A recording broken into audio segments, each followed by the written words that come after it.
Hey guys, how's it going? Today I want to speak about the subject of why do we strive for perfection? Well, think about it this way. What is perfection really? Every society, every generation thinks of perfection in different ways, right? And also, if you think about it also in a different way, there are some countries where they are extremely perfect, but then it also leads to a lot of depression.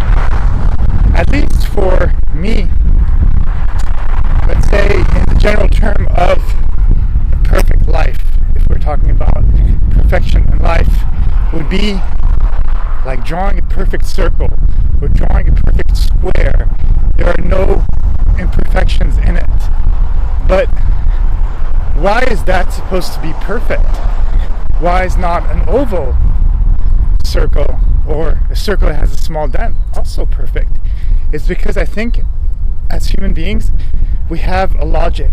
We have decided that there are mathematical things that are beautiful.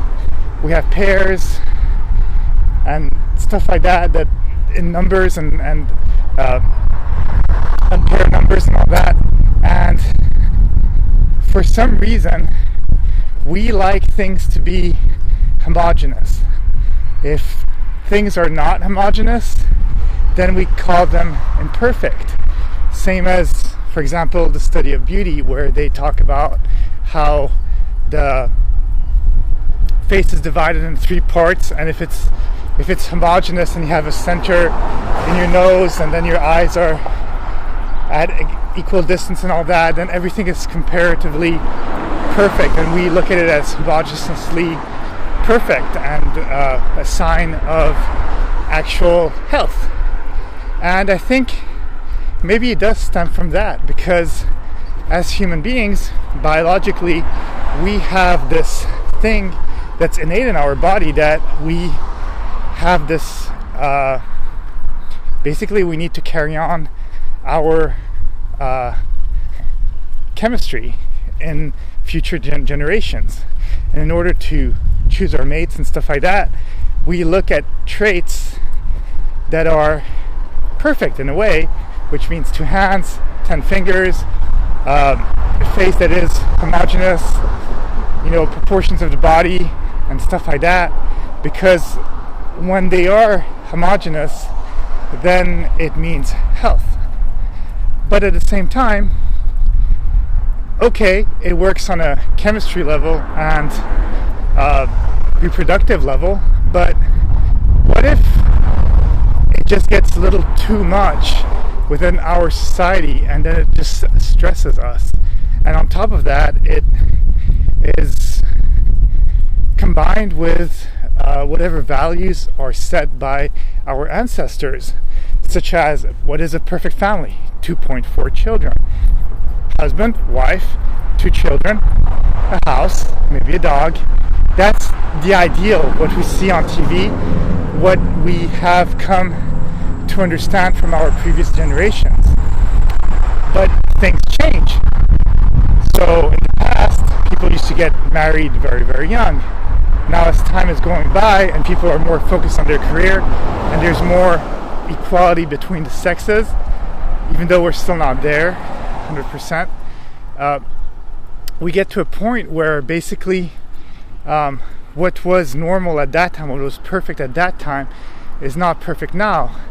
Having a child at 18 or 16 or even 20 right now is not the ideal, because at this time in our society, having a child so early will impair you from having the money and the wealth and the career that you could have had, just because we are in a money-driven society. But in another kind of society, then the fact of having children young would ensure the fact that we could live longer and procreate and all that stuff. And unfortunately, with time, it's just changed. People live longer, people have different ideals, they have less children, there's less illnesses, stuff like that.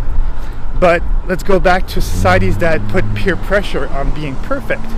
For example, a lot of countries such as, we'll say the example of Japan, where suicide rates are pretty high because it is driven by perfection in a way where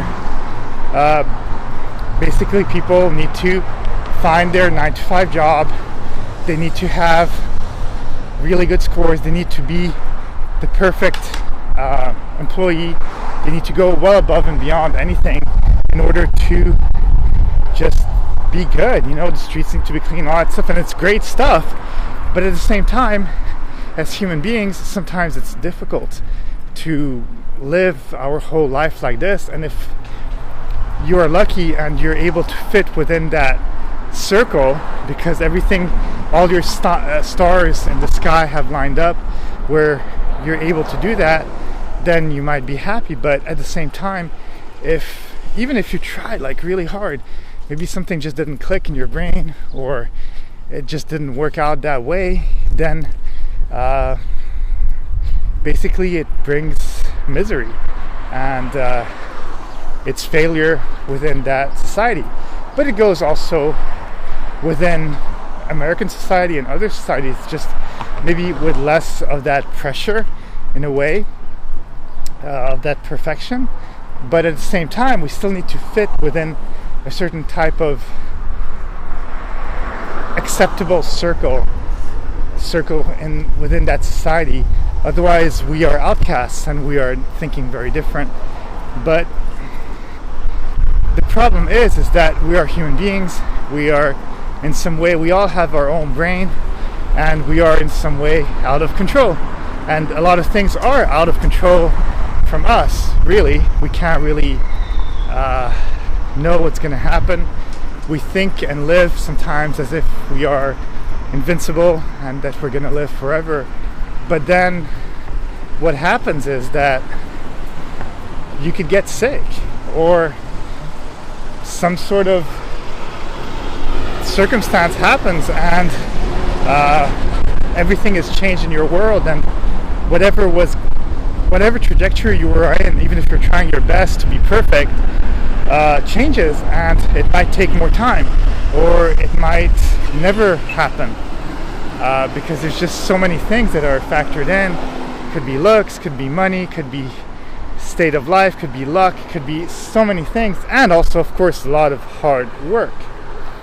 But striving for a perfection that literally doesn't exist in some way doesn't make sense. Yes, biologically, if somebody is homogeneous with the 2 eyes, 2 arms, etc., as I spoke about it before, you have a better chance of being able to have healthy offspring. And also it's true that if somebody is reliable, knows how to make money, how to gather, hunter-gatherer situation, then it also again goes back to the fact that the brain is sane, the body's sane, well, probably the child's biology and the future of our human species can actually survive. But in life, we are also told a lot of things by commercials and all that stuff. So if somebody decides that a perfect circle is a circle that, kind of like apple, for example, it has an apple shape, but somebody took a bite out of it, but that bite makes it perfect. It wouldn't be the Apple logo if it were a perfect apple.